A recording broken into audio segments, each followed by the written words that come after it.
सोन्याच्या फाळान शेतीची लेणी करून काढी यो मराठा मानी आधार जयांचा मानी बळीराज दख्खनचा गर्व हे शिवाजी राज शिवबार राजर मावळचा धनी शिवबाराज मर्दानी।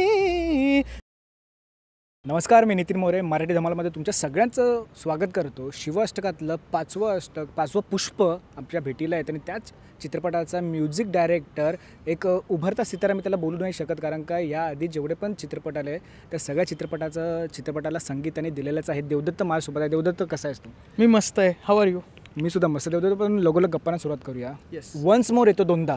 माणसं नाचतात, सीटवर उभ्या राहून वगैरे नाचतात, शिट्ट्या पडतात, टाळ्या वाजते, काय आहे फिलिंग? कसं वाटतंय? सगळं मस्त वाटतंय, ग्रॅटिट्यूड आहे पूर्णपणे। अजून जबाबदारी वाटल्यासारखं वाटतंय, पण अगदी समोर जेव्हा बघायला मिळतं तेव्हा पूर्ण कित्येक वर्षांच्या कष्टाचं चीज झाल्यासारखं वाटतं।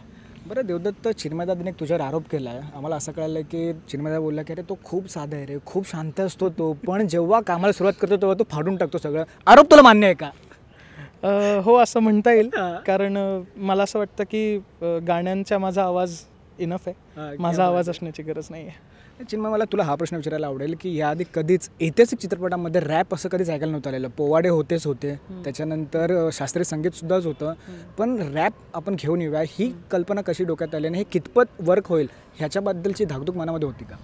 मला असं वाटतं की म्युझिक खूप युनिव्हर्सल गोष्ट आहे, की ती जरी पाश्चात्य संगीतातून आलेली कॉन्सेप्ट असली तरीसुद्धा जेव्हा आपण आपल्याकडे ती अंगीभूत करतो आणि आपल्या म्युझिकमध्ये ती अप्लाय करतो तेव्हा इव्हेंच्युअली हे सगळं वर्ल्ड म्युझिक आणि हे सगळं संगीत या छत्रछायेखाली येतं आणि इव्हेंच्युअली ह्याच्याहीपेक्षा मोठी छत्रपती शिवाजी महाराज यांच्या छत्रछायेखाली येतं। दिग्पालदादाचे जे शब्द आहेत त्यांनी खरं तर हे रॅप किंवा हे असं काही नव्हतं, हे एक अँथम आहे, हे एक मराठ्यांच्या जे काही त्यांचा जो वॉरक्राय आहे त्या वॉरक्रायचा एक भाग आहे आणि त्यामुळे ती त्यांच्या मनातला जो रिदम आहे तो मनातला रिदम पकडायचा प्रयत्न केला आणि त्यामुळे तो आज वर्क होतोय। त्यामुळे लोक ह्याचा विचार करत नाहीत की हे रॅप आहे का काय आहे, काहीतरी जे ऐकू येतं ते छान वाटतं आणि ह्याच्यावर नाचावं वाटतं आणि ह्याच्यानी स्फुरण चढते, स्फूर्ती येते, दॅट इज इनफ। नक्कीच मी तर तुला बोलून की आजच्या नंतर जेवढे पण महाराजांचे कार्यक्रम असतील, मग ते जयंती असू दे, त्यांचा राज्याभिषेक सोहळा असू दे, गाणं आपलं नक्की वाचणार आहे।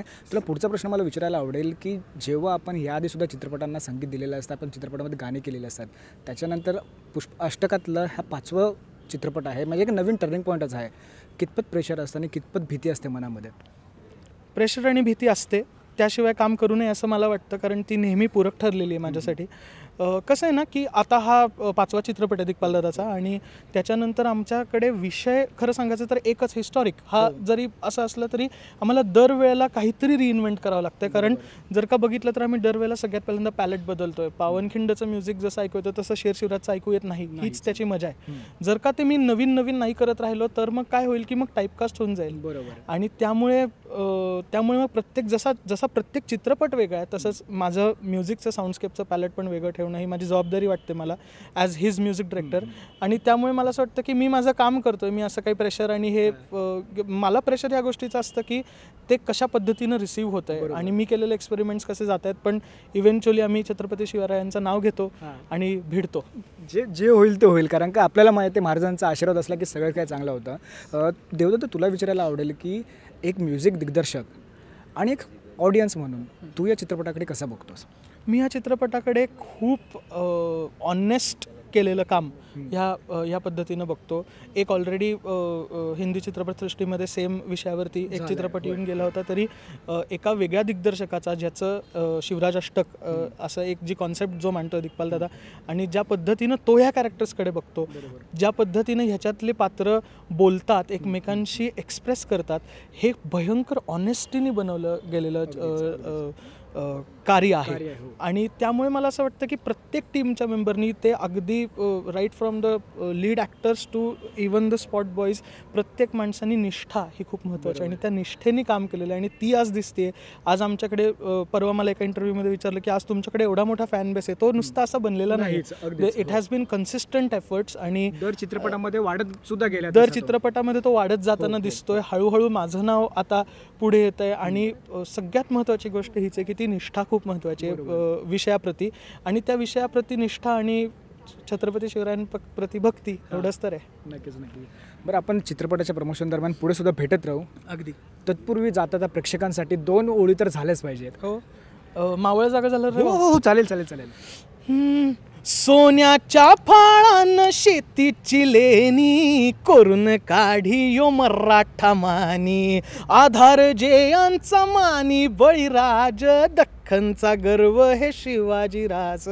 शिवबार राजर मावळचा धनी, शिवबाराज मर्दानी, बिरुबा खंडोबा ज्योतिबा जो म्हणी, शिवबा तैसा मर्दानी. क्या बात आहे, क्या बात आहे. देवदत्त, खरंच खूप धन्यवाद.